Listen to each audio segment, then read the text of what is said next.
So good evening, one and all. At the outset, I would like to thank the Endocrine Society of India for this given opportunity to this rare and important topic that is most often neglected. And at the outset, I would like to thank the VSA President, Dr. Sanjay Kalra sir, as well as the coordinator, Dr. Hari Kumar sir, for giving this opportunity, as well as my senior endocrine colleague, Dr. Professor Parminder sir, as well as Dr. Prados for these quiz questions. And I will be taking around 20 to 25 minutes of your valuable time. And I will be discussing regarding the following headings. What are the current classifications of sexual dysfunctions and old as well as the recent one? And what are the differences in the gender in sexual dysfunctions concerning to the pathophysiology? And what are the medical conditions that associate with this sexual dysfunction and how to diagnose? And at last, the management aspect included the DHEAs as well as the testosterone. And this is the basic slides. So the genetic causes, everyone knows about the XX and XY. So the presence of Y chromosome that leading to the male as well as the functioning of the formation of the testes as well as the secretions of the testosterone, and the random X chromosome inactivations as well as the escape, is leading to the genetic differences in the chromosomal wise. And apart from the genetics or biological sex, there are various factors that is involved in the sexual dysfunctions. The predominantly maybe our society or the cultural influences, as well as the exercise, stress, or smoking, or various diseases, maybe endocrine disease or non-endocrine diseases, as well as the pathophysiology and various the manifestations and response. So these are the differences between the male and females. And hence it can be classified into anatomical differences, that manifestations differ by the gender due to the anatomical differences because of the organ specific, as well as the physiology and as well as the neurobiological differences and pathological conditions, particularly the comorbid medical illnesses, as well as their treatments and hormonal sex steroids level. So we can classify broadly into these four categories, the gender differences in sexual dysfunctions. Why it has need to be addressed? So it is basically the individual rights, the sexual health, as well as the happiness and quality of life. And it is one of the marker of increased CV risk, particularly in male with erectile dysfunctions, as well as it associated with the poor life expectancy. And it is one of the under-recognized causes of autonomic dysfunction. And it is rarely addressed, this autonomic dysfunction in various diseases, particularly in diabetic mellitus, as well as each endocrine dysfunctions can impair the sexual health.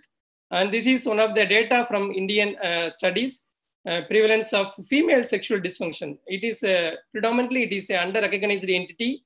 And this is one of the paper from Gujarat. You can see that it is around 153 reproductive age females they were included, and they used the questionnaire. It is a female sexual function index questionnaires. I will be discussing in the focus in futures.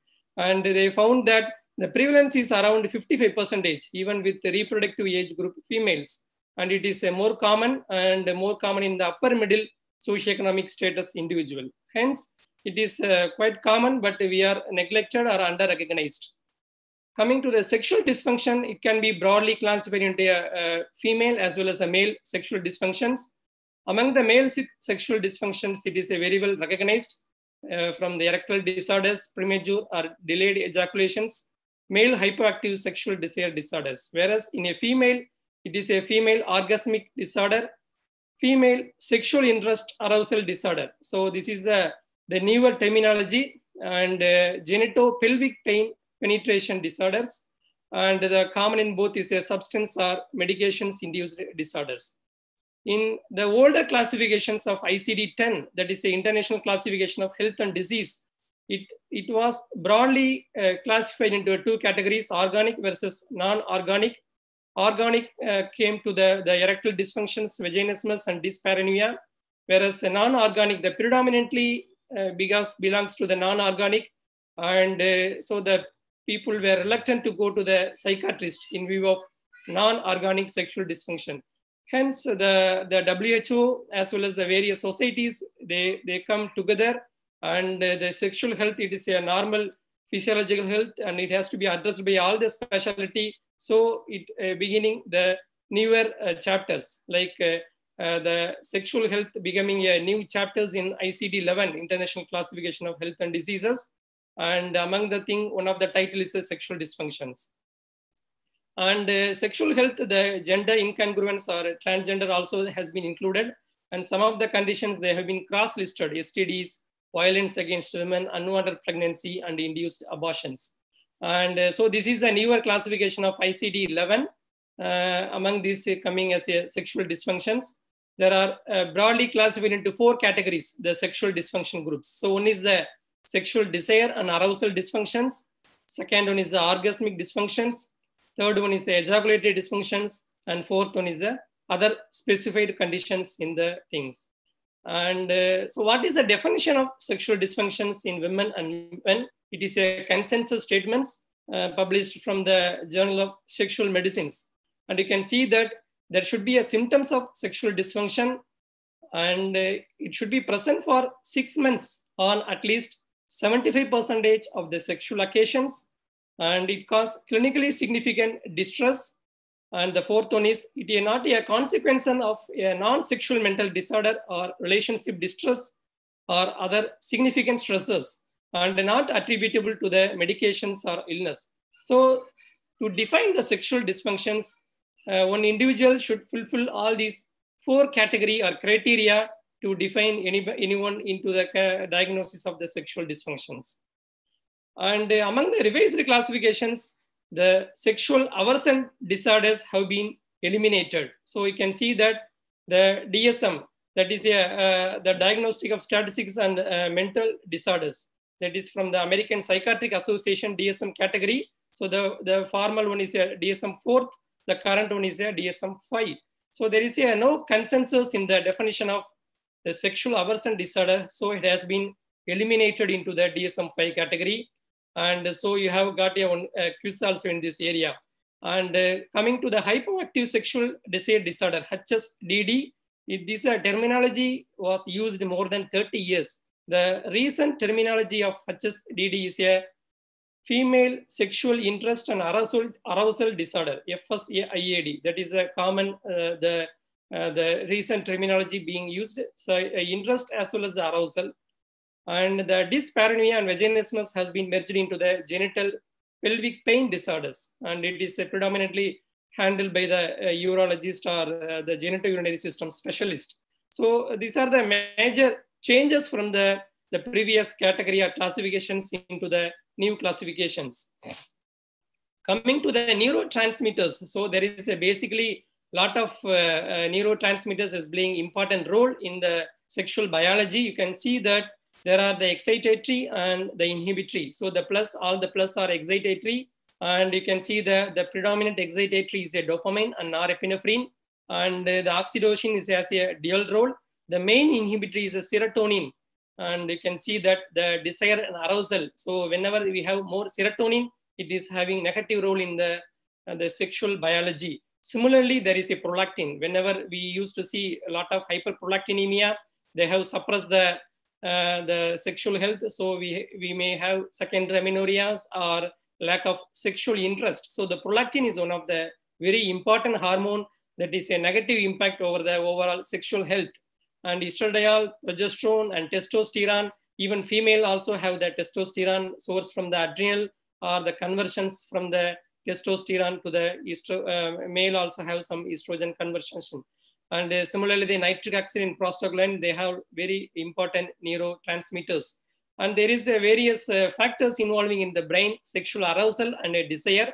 And you can see that the medial preoptic area, so that is the main important centers that balancing the excitatory as well as the inhibitory. So the hypothalamus and limbic systems for the sexual excitations, and the cortex and midbrain for the inhibition. So basically, it is a balancing factors that decides the what is the factor predominant. And this is one of the hypotheses, the sexual tipping point hypothesis. You can see that the balance between excitations and inhibitory neurotransmitters some factors may be a neutral, and it leading to the manifestations of various diseases. And you can see that the human sexual response model, and you can see the y-axis is the arousal, and this is the male, this is the female. So you can see that the male has very early onset of excitement, orgasms, and similarly the resolution phase will vary depend upon the each individuals. And similarly the excitement and the orgasm, it is late appearing in a female, and it lasts also in longer time. And again, the resolutions is varies depend upon the various factors that I have described in the previous slides. Coming to the medical conditions that associated with sexual dysfunctions, and you can see that even some of the physiological conditions also is leading to the sexual dysfunctions, like menopausal transitions, as well as the post-menopausal status, as well as in the postpartum period, all disrupt sexual functioning, as well as some females may have the acute episodes like post-surgical oophorectomy, as well as the medically induced menopause following any chemotherapeutic agents, as well as the premature ovarian failure. And it also leading to the inadequate vaginal lubrications and atrophy, and leading to the pain. And what happened to the pregnancy? And pregnancy, there is a very high progesterone as well as the estradiol, and the supraphysiological levels also is it's a type of inhibitory. And here you can see that sexual desire is suppressed. And following delivery, there is a very high supraphysiological level into very, very fall. So there is a fluctuations in the hormonal balance, it leading to the mood symptoms and like baby blues, as well as the postpartum depression. So the postpartum period is one of the important period in a female individual life, and we have to give importance and regular follow-up. And many of the GDM mother, we may be diagnosing we may be following it in the course of the illness. And coming to the disabling disorders, you can see that the blue one is a male and the orange one is a female. You can see that almost all the autoimmune disease, there is a strong female preponderance. You can see that SLE, rheumatoid arthritis, myasthenia gravis, multiple sclerosis, and except the type 1 diabetes, male females are similar. Otherwise, predominant all autoimmune disease, there is a female preponderance, and leading to the various disease-related sexual dysfunctions, as well as some of the disease like arthritis, inflammatory bowel syndrome, migraines, and fibromyalgia. These are also more common in a female subgroup comparing with the male individuals. They also leading to the various gender differences in the sexual health. Coming to the endocrinology aspect of women's sexual health, almost all the endocrine systems in a female, like very high prolactin, like prolactinomas, acromegaly, or thyroid illness, or diabetes, and various androgenic secreting tumors, ovary or adrenal tumors, and the hypoestrogenism, as already discussed, all leading to various dysfunctions in the sexual health in the form of sexual desire, arousal, lubrications, or orgasms, or satisfactions, or at last pain. So the depend upon the different hormonal involvement or hormonal excess or deficiency, one may experience different forms of sexual dysfunctions.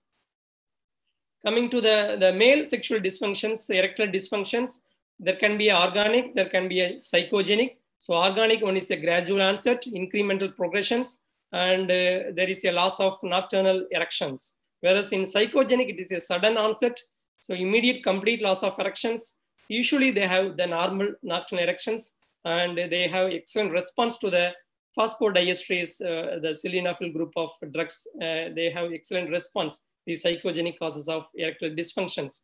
And you can see the androgen has very, very important role in the ejaculations as well as in the erections, whereas other hormones also having important role, like as already told, the various neurotransmitters, prolactins, and steroids and thyroid hormones.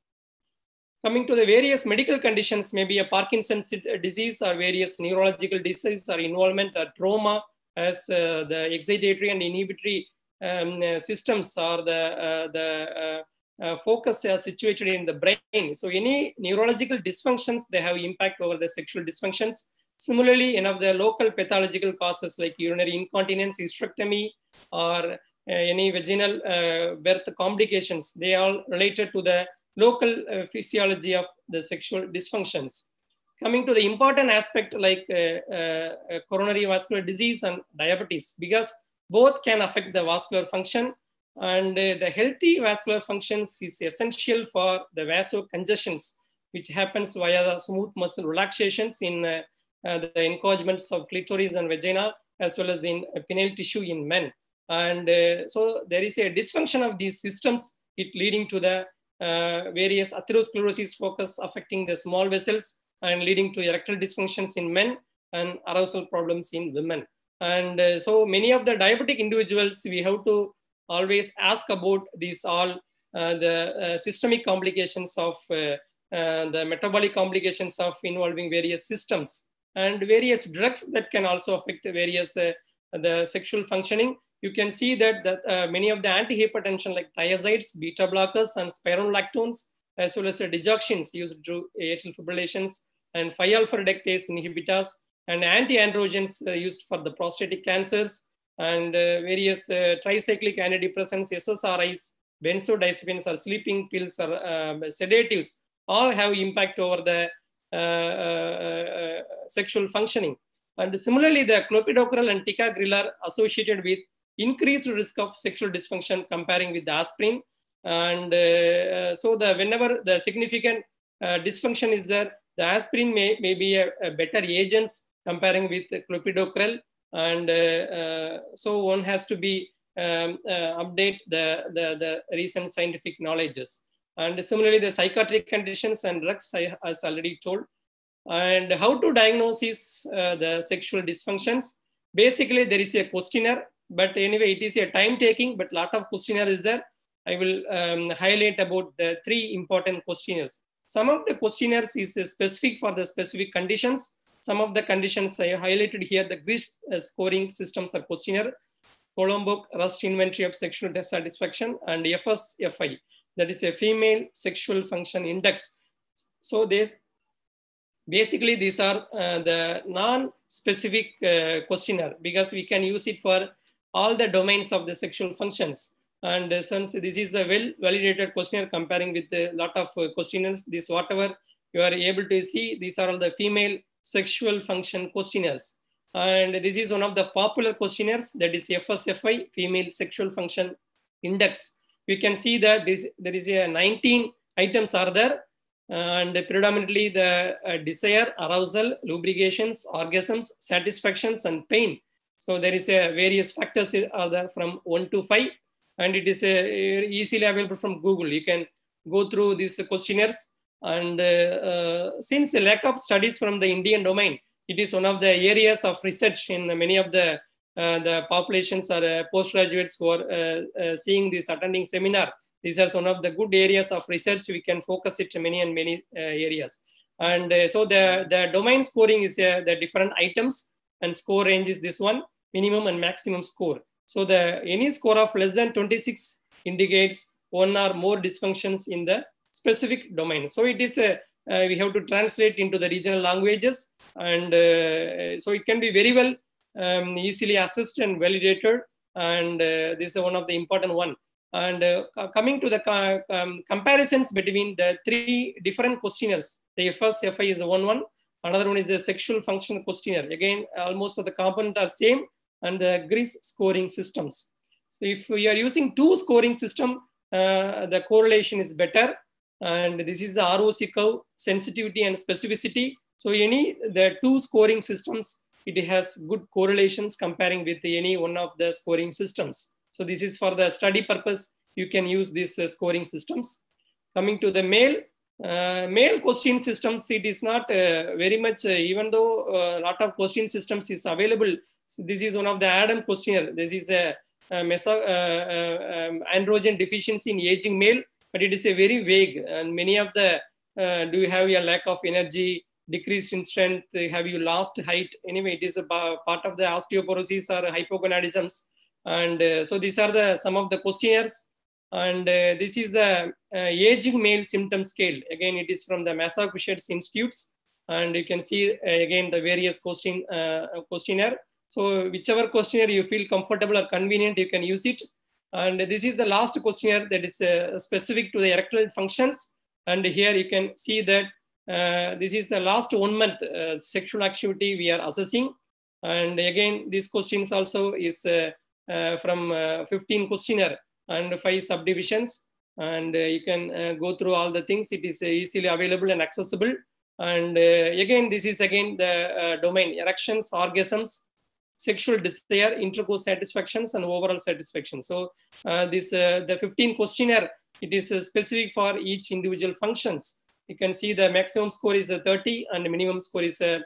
You can you can use it all these questionnaire based systems for various diagnoses. And the minimal hormonal investigations whenever we want to rule out any organic causes, because it is a complex disease of the sexual dysfunctions. The minimum investigations may be a LH and FSH to assess the gonadal failure. And prolactin, as already told, that it is one of the main inhibitory neurotransmitter. And whenever the high prolactin is there, it is a under-recognized entity in a male, whereas a female, they present yearly because of the menstrual disturbances.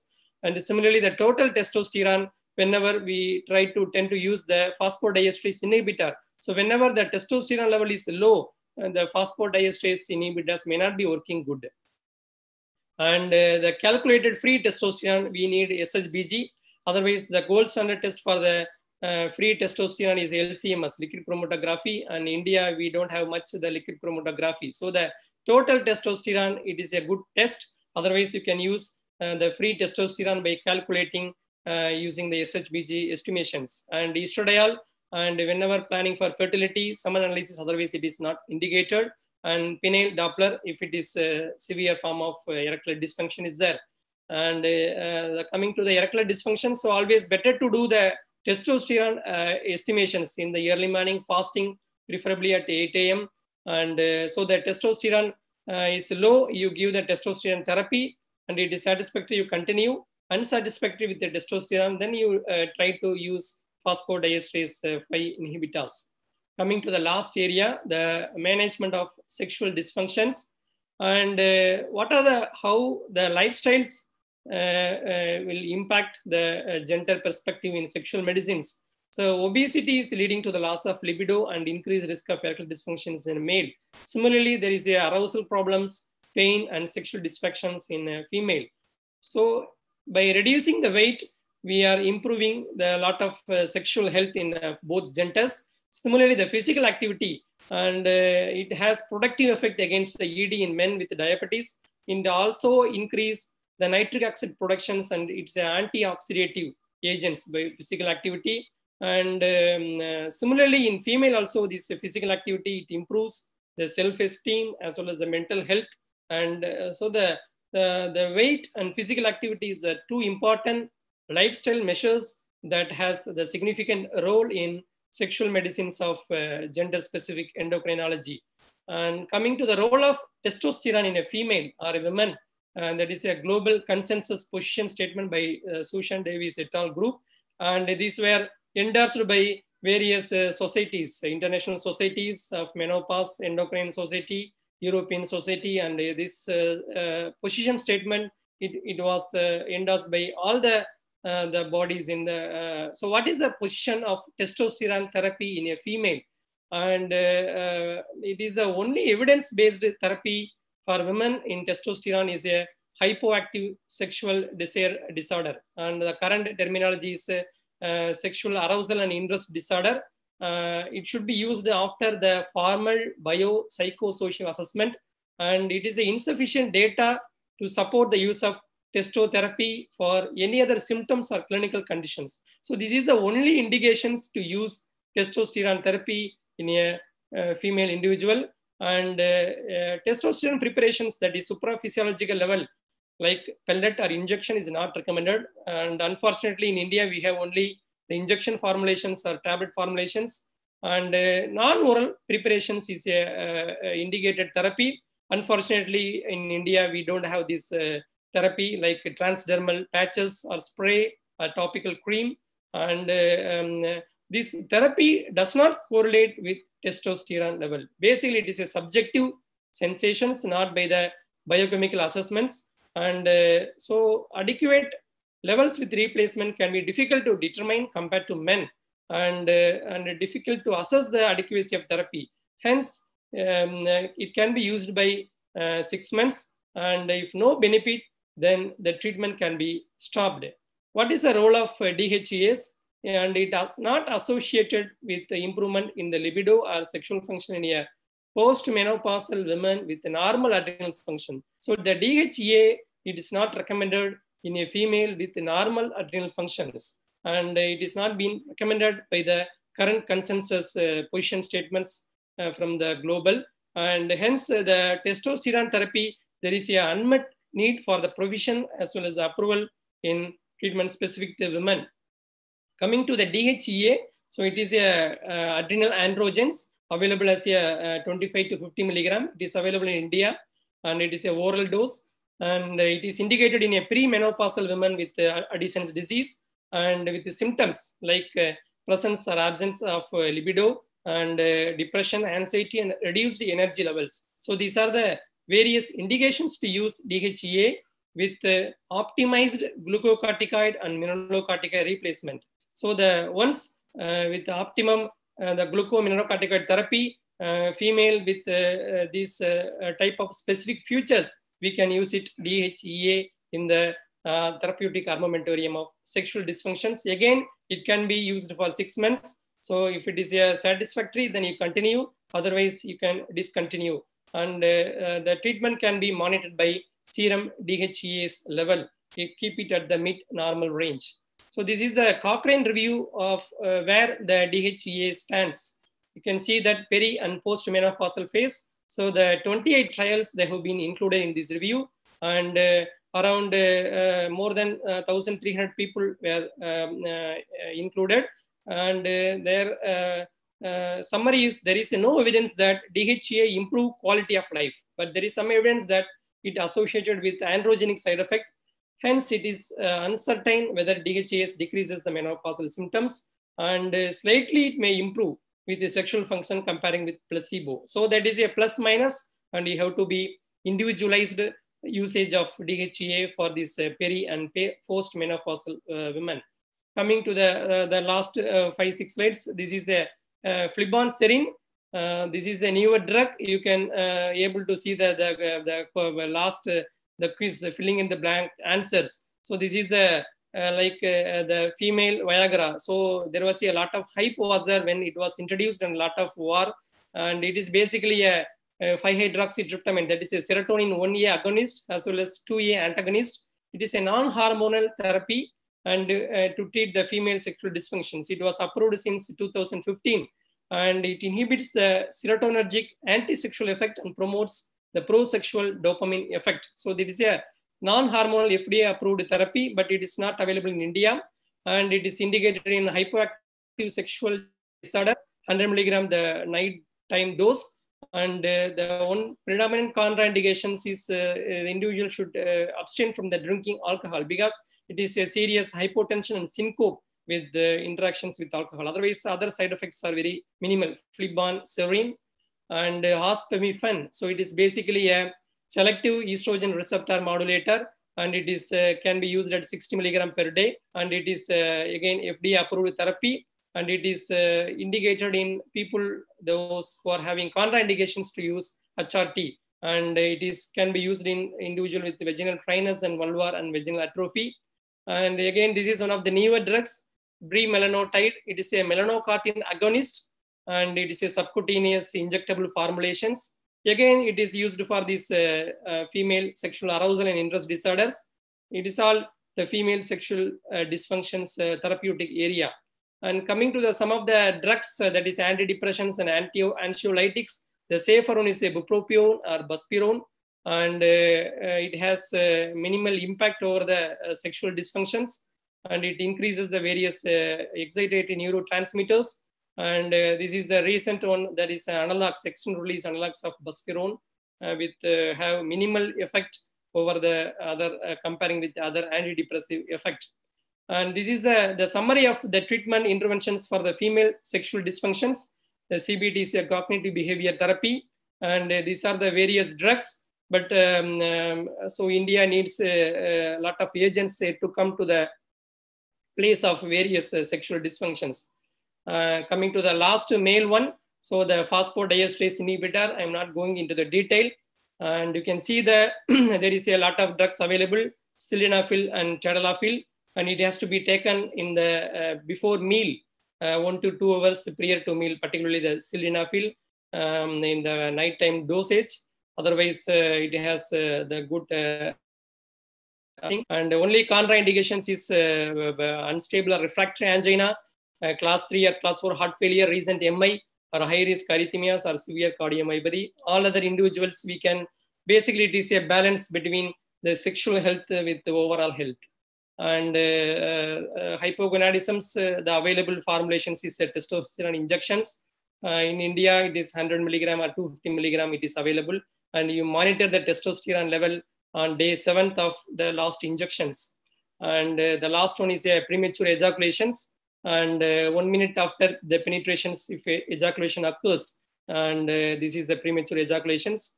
And therapy-wise, the most consistent data or most evidence is available is a dapagliflozin, and it has to be used available dosage as a 30 to 60 milligram, and 1 to 3 hours prior to the intercourse, it can be used, this dapagliflozin. Other agents are paroxetine and sertralin and fluoxetine, but the more data are available regarding the dapagliflozin for the premature ejaculations. And so what is the takeaway? So the sexual dysfunction is always determined by the biomedical, psychosocial, and behavioral cultural factors. And individual sexual function at any given point of time is determined by the net sum, that is excitatory as well as inhibitory, and the sexual tipping point formulations, as I already highlighted in the previous slides. Coming to the last one. So the summary, the clinicians can encounter sex and gender disparities in diagnosis as well as the therapy, and the biological risk factors including age, presence of diabetes, coronary events, UTI, and chronic health problems contribute in the development of sexual dysfunctions in women and men. And these risk factors have been comprehensively investigated in men, particularly erectile dysfunction, but there is a limited published research in women, particularly in India. And the management of sexual dysfunctions may vary according to the gender. And for a variety of reasons, epidemiological differences, cultural influences, medical comorbidities, and related treatments, available treatment options, and side effect profiles, it varies. In spite of unmet needs in the management of female sexual dysfunctions, new medications have a promising role for the treatment. So with that, I'm concluding. Thank you for your kind attention.